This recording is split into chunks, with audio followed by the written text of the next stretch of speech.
Selamat datang di channel ini dan selamat merayakan Hari Minggu Kerahiman Ilahi.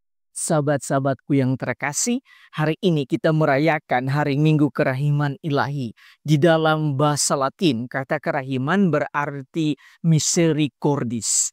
Kata ini digunakan untuk menggambarkan keadaan hati yang terbuka terhadap penderitaan orang lain. Dalam konteks ilahi, kerahiman menggambarkan sifat Allah yang tidak hanya tahu tentang penderitaan manusia, tetapi juga merasakan dan berbelas kasih terhadapnya. Ini adalah manifestasi cinta Allah yang tak terbatas dan melampaui keadilan kepada umat manusia. Adapun Minggu Kerahiman Ilahi ini ditetapkan oleh Santo Yohanes Paulus II atau Paus Yohanes Paulus II pada tanggal 30 April tahun 2000.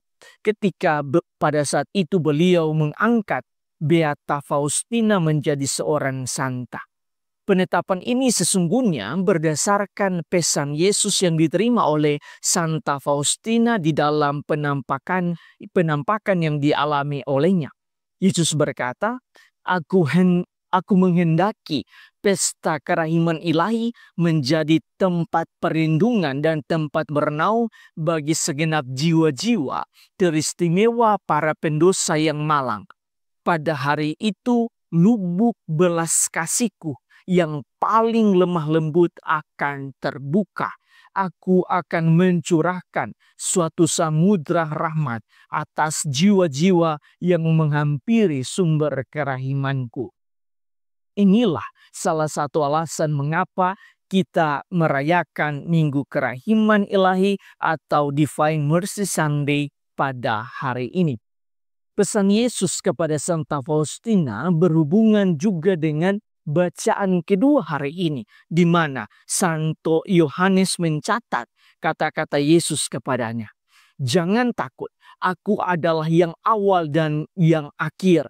Aku adalah yang hidup. Aku telah mati namun lihatlah, aku hidup sampai selama-lamanya. Dan aku memegang segala kunci maut dan kerajaan maut.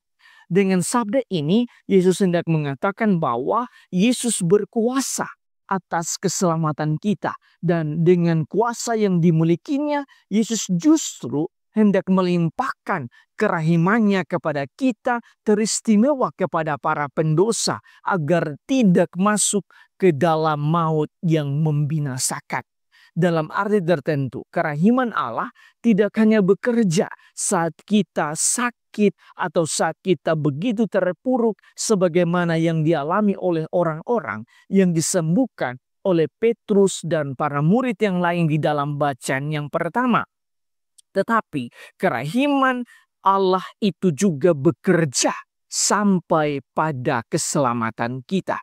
Karena itu yang paling penting ialah kita percaya kepada Tuhan sendiri, sebagaimana kata-kata Yesus kepada Santo Thomas di dalam bacaan Injil. Jangan engkau tidak percaya lagi, melainkan percayalah.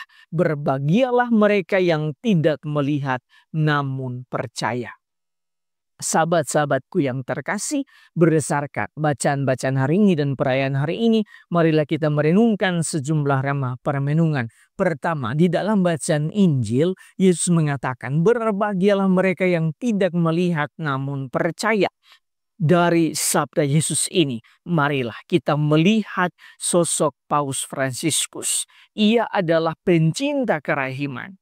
Lewat bulannya yang berjudul Misericordiae Vultus atau wajah kerahiman, Paus Fransiskus menetapkan tahun jubileum luar biasa kerahiman ilahi selama tahun 2016. Dengan penetapan ini, Paus Fransiskus hendak menunjukkan bahwa ia sungguh-sungguh percaya pada kerahiman Tuhan dan belas kasih Allah yang ia imani. Karena itu ia meminta kita semua juga untuk percaya dan bertumbuh di dalam iman yang sama selama tahun jubileum itu. Paus Fransiskus telah mewariskan teladan kepada kita bahwa sebagai orang beriman kita perlu percaya sepenuhnya kepada belas kasih dan kerahiman Allah yang kita imani. Kita bisa melihat bahwa di dalam kematiannya pun Allah yang berbelas kasih itu telah membuat rancangan yang indah untuknya. Ia wafat sehari setelah Paskah dan dimakamkan sehari sebelum hari Minggu Kerahiman Ilahi. Itu artinya sepanjang oktav Paskah ini kita tidak hanya berfokus pada kebangkitan Yesus, tetapi bersama dengan kebangkitan Yesus kita juga menaruh perhatian untuk senantiasa mendoakan beliau.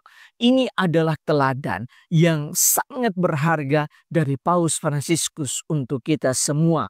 Kedua, di dalam bacaan pertama, Petrus dan murid-murid yang lain menunjukkan kerahimannya kepada orang-orang sakit. Paus Fransiskus juga senantiasa menunjukkan kerahimannya kepada banyak orang.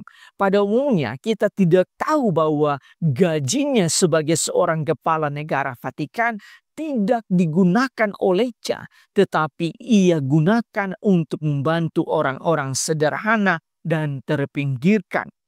Paus Fransiskus juga pernah mendapatkan sebuah mobil mewah, tetapi kemudian dilelang dan hak uang hasil lelang itu digunakan untuk karya amal. Jika hati kita sudah sangat menyatu dengan kerahiman Allah, maka hidup kita pun akan senantiasa memancarkan kerahiman Allah melalui pikiran, perkataan, dan tindakan kita serta seluruh hidup kita. Ketiga, di dalam bacaan yang kedua, Yesus mengatakan bahwa ia berkuasa atas maut, dan dalam konteks Minggu Kerahiman, maka Yesus pun berkuasa membebaskan kita dari kuasa maut yang membinasakan, khususnya bagi para pendosa.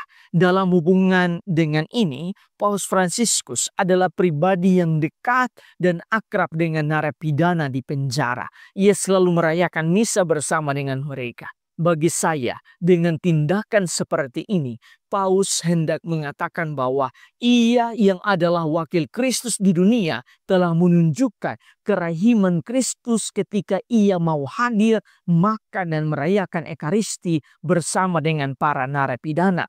Paus seolah-olah hendak mengatakan lewat tindakannya bahwa dalam setiap keterpurukan akibat dosa atau kesalahan dan setiap masalah atau penderitaan yang dialami, hendaknya kita berfokus dan percaya pada kerahiman dan belas kasih Allah, bukan berfokus pada masalah kita. Percayalah bahwa ada Tuhan yang selalu bersama kita dengan segala belas kasih dan kerahimannya.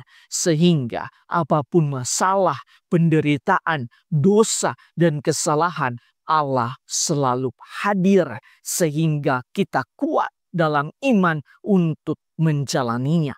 Ini juga adalah keteladanan yang sangat berharga dari Paus Fransiskus untuk kita semua. Selamat merayakan Minggu Kerahiman Ilahi. Semoga berkat dan rahmat ilahi dilimpahkan untuk kita semua.